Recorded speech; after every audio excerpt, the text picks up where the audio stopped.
But the number one thing I think when people think compassion, they're like, oh, be nice and be soft and be loving with yourself, which, yeah, it's a part of it. But to even get to that, the very first piece of compassion is being responsible for yourself, stepping into your responsibility and being able to say, yeah, Alicia, you really messed up. Welcome back to the Power and Purpose podcast. I am Vanessa Soul, your host. Thank you so much for investing your time and your energy into listening to today's episode. I'm super excited for today's guest. We have Alicia Thompson, and she is a transformational coach.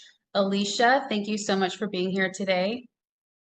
Thank you. Excited to be here with you, Vanessa. Yes.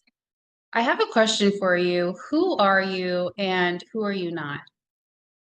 I am a human being figuring out this life experience is what I am. And all I claim to be, what I am not is someone who has it all figured out, who has answers for anyone else. And through my practices and the things I've learned, I am here to be a guide to help others like come within themselves to find those answers, because it's all about each one of us remembering the truths of who we really are. I love that. Thank you for bringing that to awareness because none of us have it figured out. No. There's moments where we start to catch on, but it's like, but I love that humbled opinion. It's such a great reminder for all of us. And every time a guest like yourself answers this question, I get so much from it, and I know the listeners do as well. So thank you for that. Before we start talking about transformation and all the amazing things that includes, I just want to touch on a few things about you and your journey prior to where you are today. I know you had some struggles with an affair and married life, mother life, also being a Mormon. Is that correct? Give us a little Yeah. bit of info. Yes. So I was a member of the Church of Latter-day Saints. I think that's how they say it, but a Mormon. And we lived in Arizona, and then we moved to Utah, and which Utah was where I was from, with 5 children in tow. And I was a Weight Watcher coach. I was volunteering at my kids' school. I was being a wife, and coming back to Utah was like coming back into my shadow life. I had never looked at or healed any things. And it's like I went right back into being a rebelling teenager, started an affair. The affair went on and off for about 4 years, which is really painful to keep up on, and started using cocaine to get through wearing all these masks of who I was in the world. And then one night, giving my cocaine dealer a ride. Next thing I know, 5 cop cars surround my car, and I'm getting yanked out of my car with a gun to my head. So you had a family life. I want to make sure this is landing for me or that I'm catching up here. You had a family life, mom. You were in LDS at the same time, married, and then you were having an affair. Is that right? And then there was the substance, the cocaine habit, and then the cops came or showed up. Now, was that a turning point? Was that the rock bottom point where things started to shift after? That was definitely what I call the tower moment, where, like, to me, the invitation of where life says, I'm going to tear down your world. You don't get to live this way anymore. Which, thank goodness, gets us before it could have gotten worse, of course. So yes, all that is true, and what was happening. And then it's felt like a continue to break away all the patterns, all the things of my life that built up to why I would ever be in that position, and to really look at that. And to me, it was life, universe, source, whatever you want to call it, invitation to say, you need to become more conscious, and you need to find the love for yourself. And that's like, so a year after the arrest, my husband stood by my side. I had a great husband. He was extremely faithful. He was all the things. It was me and the pain I was in. And so a year later, he turned to me and just said, do you even love me anymore? And I said, no, I don't. And it felt like the world stopped in that moment, one of my biggest truths. And I said, I don't love me, or I would have never been where I am right now. And I have to go find that on my own. And so with my children in tow, I set out on the trek. And so that is the perfect life mask crumbling pierce journey that you went through. Um, One, so much compassion for your journey, and just I don't want to take away the spotlight on you, but like I know what that's like to hold up this mask for so long until it crumbles. And I've had 2 DUIs, and each one was that process, right? It was stripping away this facade that I was playing or putting on. But one, thank you for sharing your story, because it's not an easy journey to have even the habits, right? Like the coping mechanisms and all the things that we built up to protect us, so to speak, protect us from something, regardless of what that was. It's not an easy process for that to crumble, but thank goodness you had your husband by your side. And also, I really want to acknowledge the fact that you were so honest about you. You said, I don't love you and I don't even love myself. What was that like? Like, was that a heavy moment? Was that hard? Was it just you had nothing to lose, so it just came out? It was when he asked it, it really felt like the world stopped. And it was like, this is a moment for you to get really truthful. And it just like came piercing out of me. After a year of, being on probation and being sober and like not knowing, I didn't even know at that point, like what it meant to heal, what it meant to look at my childhood wounds. But something in me just was like, okay, I crumbled your world, and now there's a million other bricks that you have to move out of the way before you're going to see a path you can even begin to walk on. And so that's what it felt like, was just this like, you're standing in crumbles. He just asked this question, and this is your moment to start to sweep away the crumbles. And that's what it was. So I would say it was just as impactful on me as the night of that arrest, which, as you can imagine, holding up these masks, being this community leader, volunteering at kids' schools, a wife. That's how everyone saw me. No one, not even my husband, had any idea I was using cocaine. Nobody. And then all of a sudden I had to call him and say, I'm being arrested. Come pick up the car. And he's like, what do you mean? Wow. Yeah. So that honesty and that transparency, like that was the moment where everything was illuminated. What happened after that? I know you said there was a year where you started to do some work. So the year after the arrest, I was still with my husband, did the work. Then he asked that question and I said no. And it was an awful moment. My kids were present, unfortunately, and it was so not what he was expecting. And so the kids heard him like, how dare you, get really angry. I had a friend that pulled up in the driveway within minutes, and I'm crying out on the front porch with my kids all around me. And she's like, oh, it's happened. She was like, it's all happened. So, yeah. And I found a little place for me and my girls to go live. I had a son, and he chose to stay with his dad, which I understood. And I just I went to a yoga class. So my oldest daughter lived in Hawaii at the time, and she kept saying, go to yoga, go to yoga. And that was not even in my realm of like something I would have done. And so I was like, okay, I'm going to go try this yoga. I tried it one other time, and I went to Bikram yoga. And it was after I left him, like a couple weeks.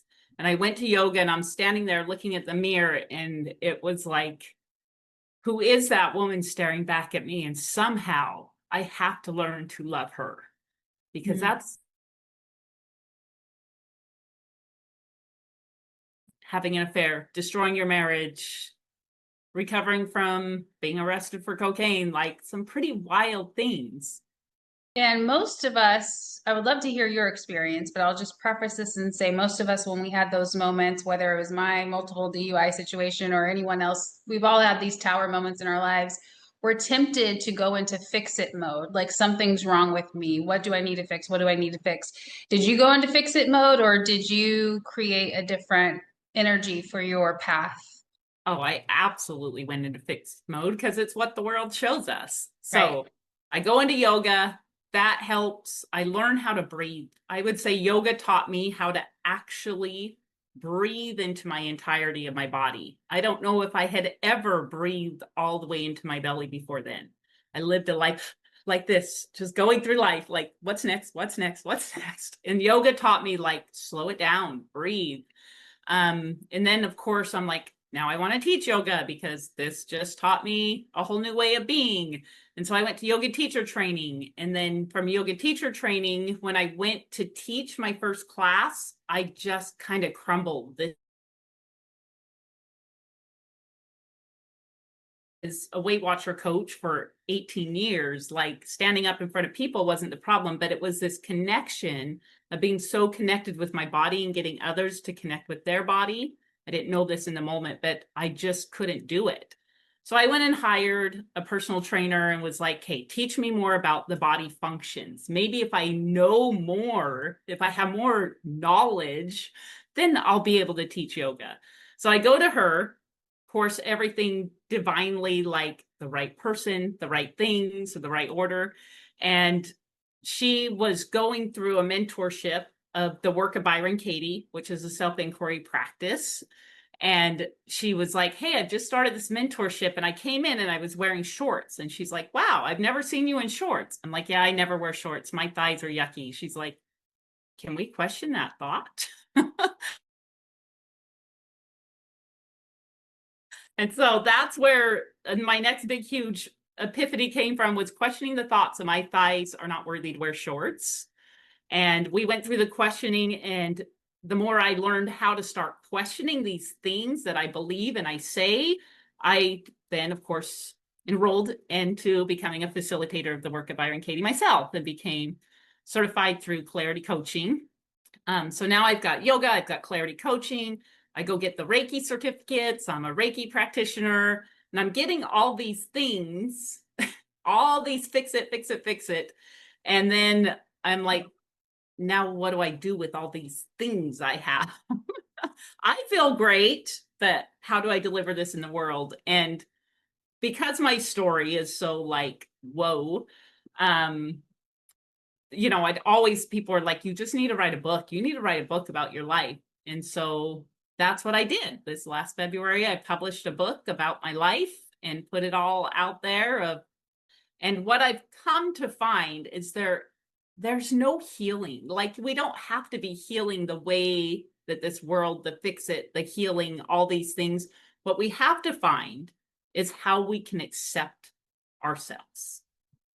Accept every decision, accept every part of you, the ugliest, the worst, the crumb, the beauty, all of it. It all deserves equal amounts of love and acceptance. And when you have that, then that's who you show up in this world. Yes. And I love your perspective on that. As soon as I learned that about you, that you are 100% about compassion and accountability and acceptance, and not so much the fix it, because that's become the trend or a new program or whatever you want to call it.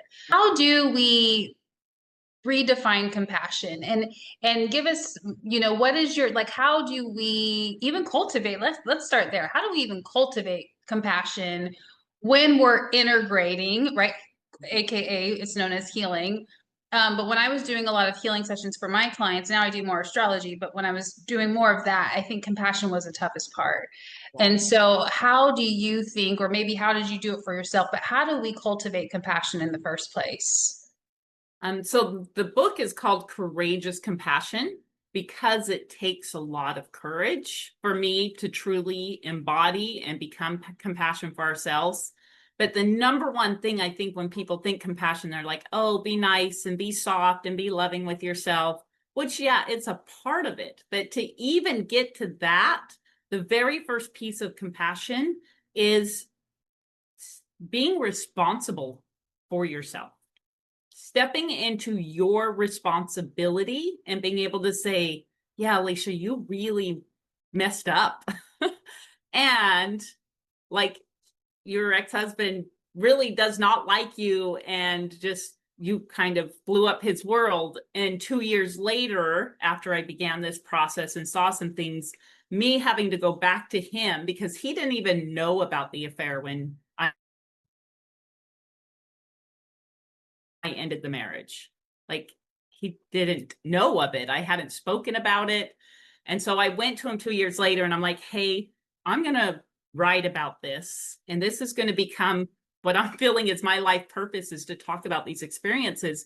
And so I have to step into the responsibility of what I caused and created. And I had to tell him about the affairs. He's remarried. He still does not like me at all.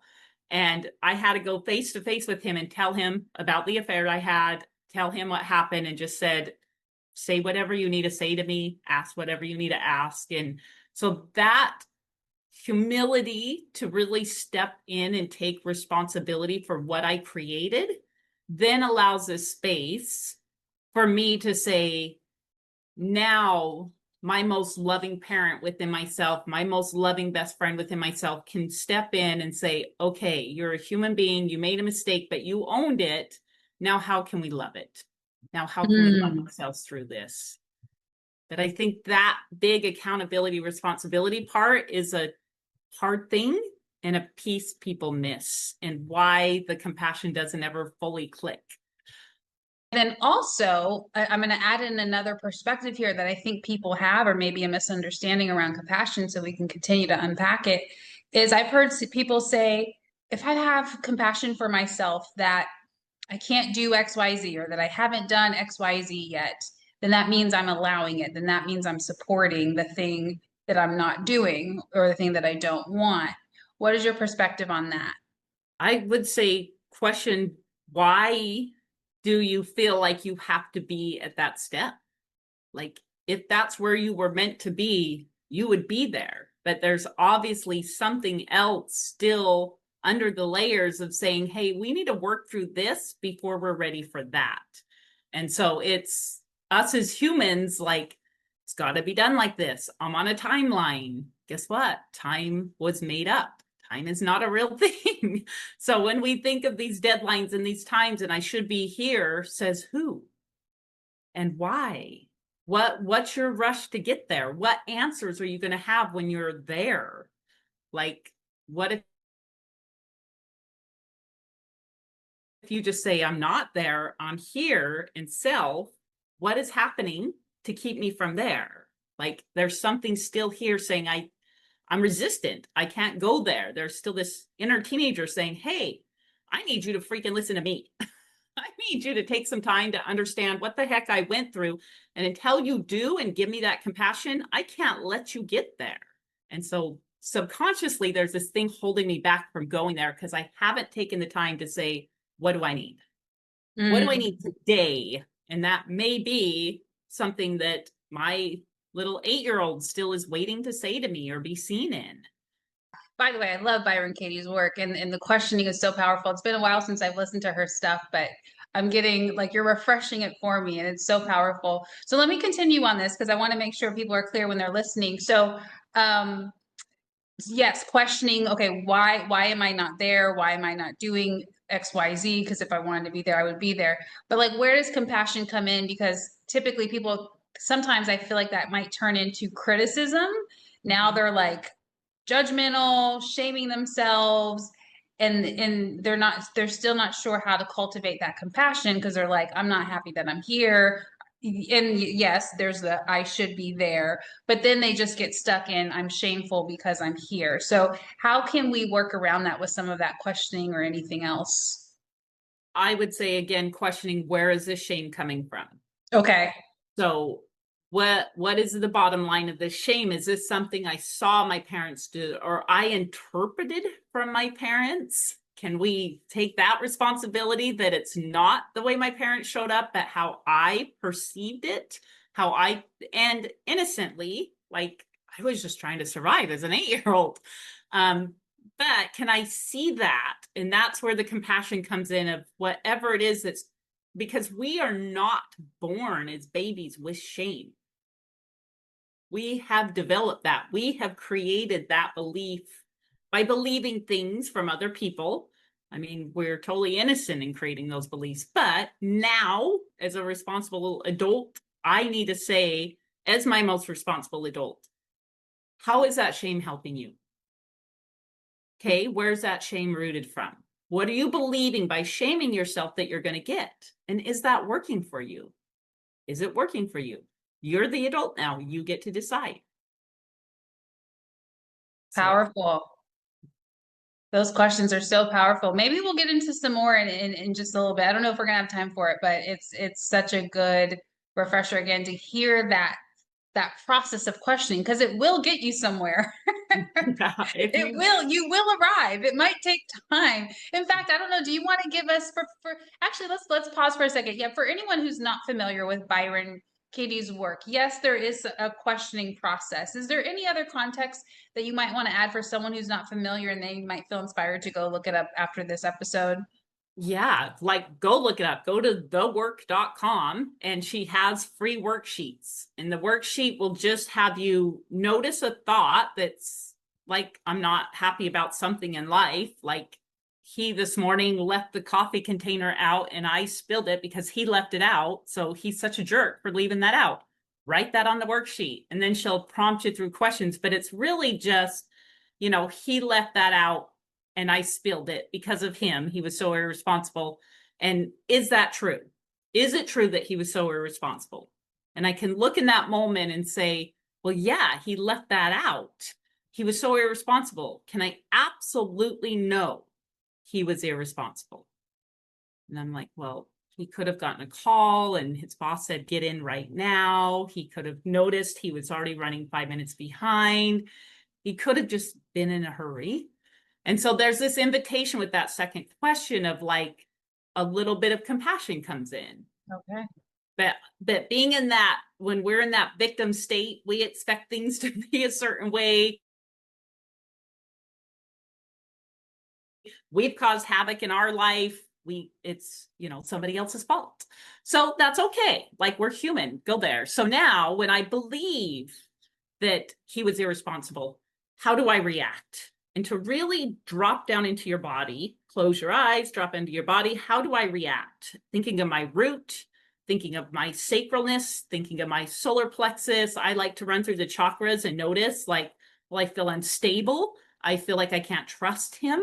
I feel like I have to fix things for him instead of noticing what I need. It hurts my heart to know that he's irresponsible. I silent my voice because I don't want to say it to him, but I'm holding back my voice from wanting to get angry. And I can't see. I'm all blah, blah, confused and lost in the craziness of confusion. So I see all those things and I say, okay, you're a human being, Alicia. It's okay. Like all these things are happening. So who would you be in this moment if it couldn't even cross your mind that he's irresponsible? Like I see the mess, I'm looking at it and it can't even cross my mind. And I'm like, I can see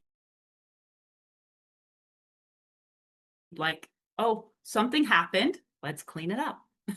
Instead of all those other things my body felt, untrustworthy, unstable, my voice is sealing, my heart hurts. Like I created all that.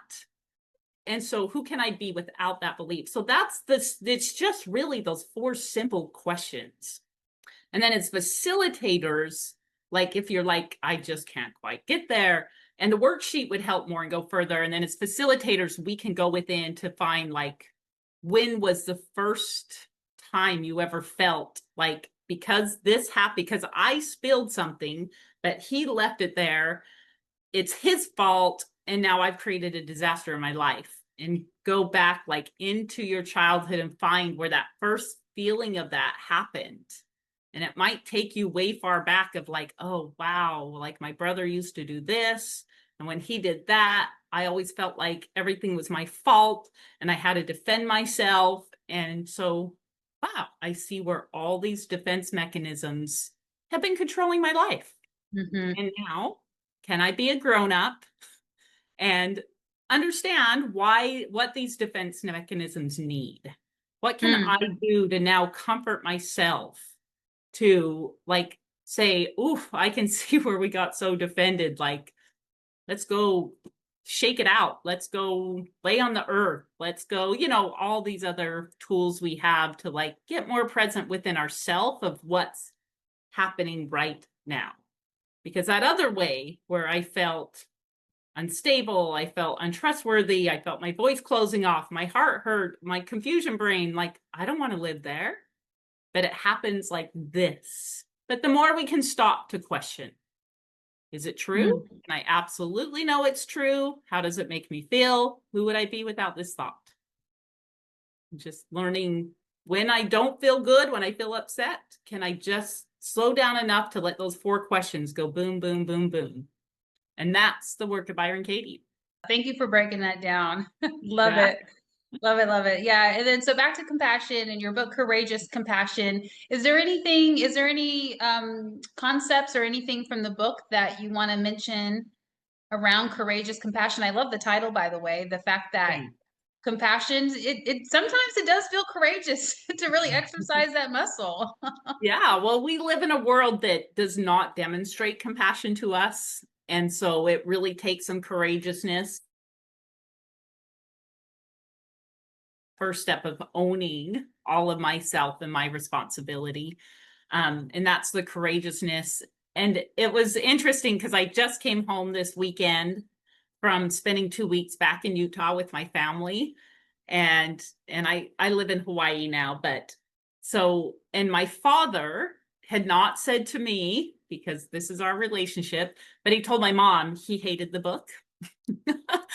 And he was upset by it and he wanted to write me a bad review. And so when I was there, and my father and I he just was like, Dad, I want to talk about this. I want to know what your feelings are about the book. Can we talk? And we did. And what I thought he was upset about was not even what he was upset about. So when my publisher first put out the book, I write on Substack, and my name on Substack is Alicia Joyful, because it's through all this that I found to live in my truest essence of joy. And the first edition said Alicia Joyful, and I asked her to change it. I'm like, oh no, it needs to be Alicia Thompson. And so he was upset that I didn't use his surname because it's still my parents' surname. So I'm like, oh wow, well, I already fixed that, Dad. Don't worry. And he was upset that I tried to write the book in a way that I was never telling anyone else's story, but I had to say things that happened to me. Like, I can't tell you the story of what caused and created these things without saying, like one thing was I said there were multiple affairs that happened in the adults in my life that I knew about as children, that I knew about as a child and a teenager, that these affairs had happened. And I just said it like that because I'm not here to tell anyone else's story, but it gave me that, like, in my subconscious mind, like, having an affair is just what people do. Not that it justifies me having an affair, but in my mind, that's what happened. And he was upset by that because he's like, I have never. And I'm like, I know you had never, Dad. That wasn't about you. Like, ever. Like, and so I could tell him in that moment, like, I know how much you love our mother. I know how much you've stood by her side. I know what a great father and husband you have been. And here's the way I can reassure you, none of that was about you. But his fear was that I thought that about him.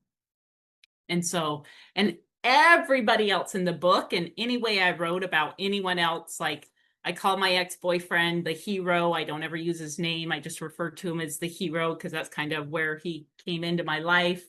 But everybody else I talked to, but I never called my dad because I never thought in a trillion years my dad would buy my book and read it. But he did. And so to me, it's like, it was an opportunity of, like, build this relationship with your father, and an opportunity to say, hey, you hate my book. Tell me about that. Instead of like, how dare you hate my book? You just don't like what I said about you. You're such a bad father. I could have gone that route.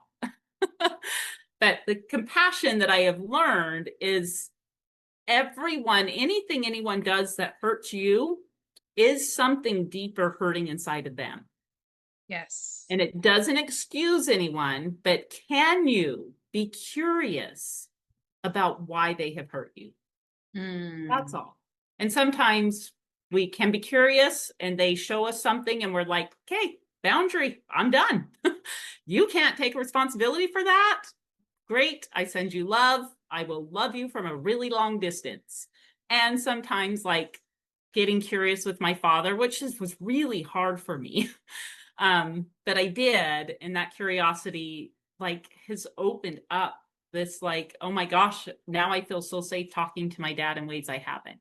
That is so beautiful. And, I think that's such medicine for our world and society because most of us might have grown up in avoidance where things are not talked about, things are not addressed, things are not questioned, things are suppressed, blocked, guarded, all of that. And, but with that compassion that you had, and that openness, that curiosity, avoidance couldn't live there. It sounds like you just Yeah. opened up the conversation.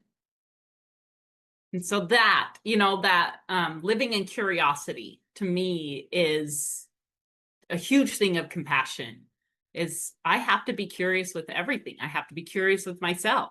Like that shame comes in. How's this serving you? Well, it's not. It sucks. Okay. Then what do we need to do about it? You're the adult now. You get to decide. You literally get to decide. Not you have to. You get to decide. And the compassion and acceptance, they probably go hand in hand most of the time. Do you believe that self-acceptance can really create, freedom and authentic connection and ease in one's life? Because believe it or not, people think it's being judgmental, being critical, being disciplined and hard on themselves that will create that freedom.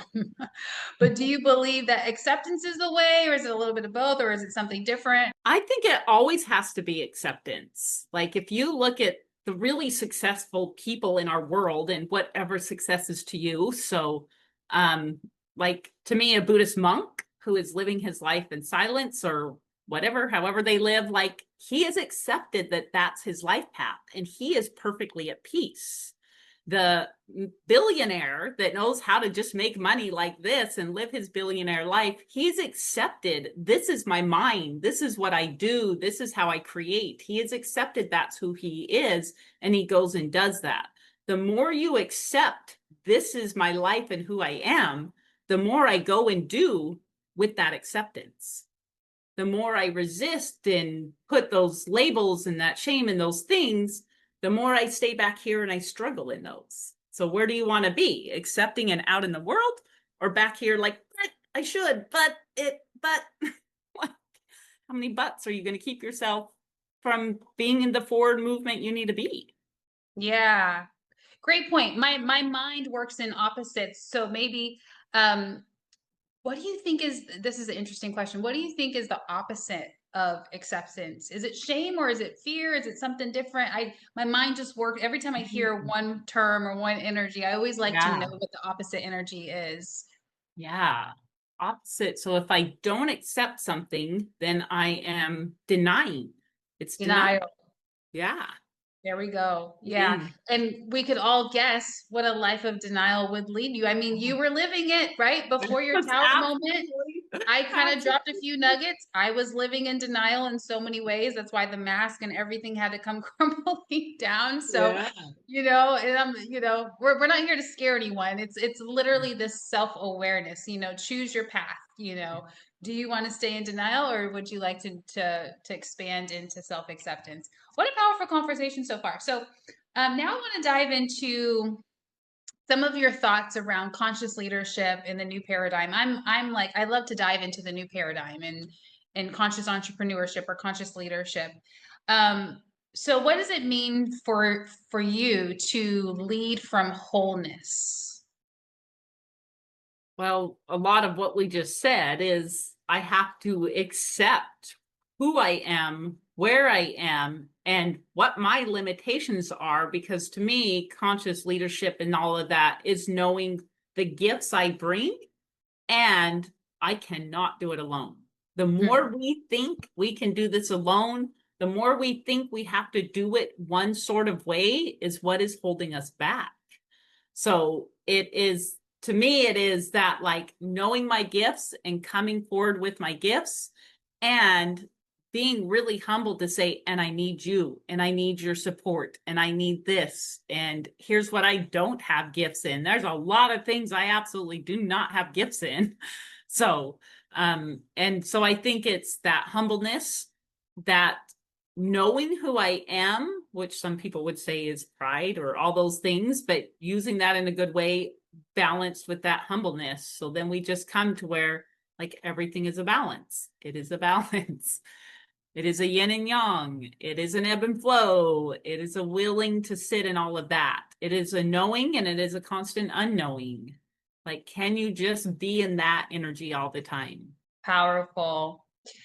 Is there a practical tip, whether it's something specific or something more general? Is there a practical tip for the listeners on how they could either tap into that self-inquiry or the compassion?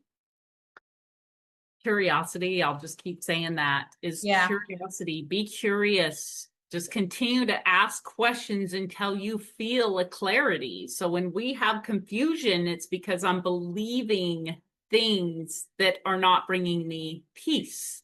And so continue to get curious in what's causing my confusion. Continue to get curious and just ask questions until I feel like, oh, it doesn't feel so cloudy anymore.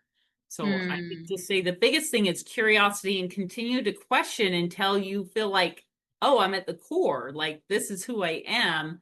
And now here's what I need. I need to go take responsibility for that thing I did, and it's little things like, I don't know, I need to lose the weight. I need to save my money better. Okay, then what's one tiny step I can do for that today?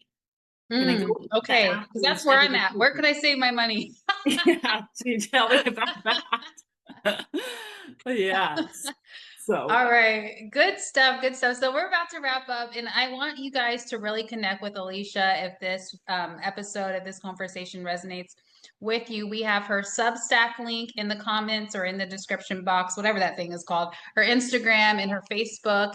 And before we wrap up, if there's any other last words of wisdom or a quote or a book, I know we already talked about how people can go get the worksheet for Byron Katie stuff, but there's anything else that's juicy that you want to leave us with, feel free. I would leave you with that, like, bring us back from that possibility is ourselves, and where we can't find our clarity. And your clarity is just waiting for you to be curious enough to ask it. So good. So good. Do you have any offers or anything special happening right now? So I'm in the process of creating what I'm going to call Ripples of Compassion, which is a mentoringship group that I want to make it really affordable for everybody, where we can just come into this group and talk through issues that are taking me out of a space of compassion, so that we can really dive into our compassion and then ripple that out in a world that desperately needs you to be the most compassionate human possible, in my belief. So I will be posting about that through all the things as soon as I get it all created and going. Beautiful. That sounds amazing. That sounds amazing. It sounds like it's needed. So thank you for Yes. putting that out into the collective. All right, everyone. Thanks again for your time and your energy. Alicia, thank you so much for being here. Namaste, everyone. Have a great day.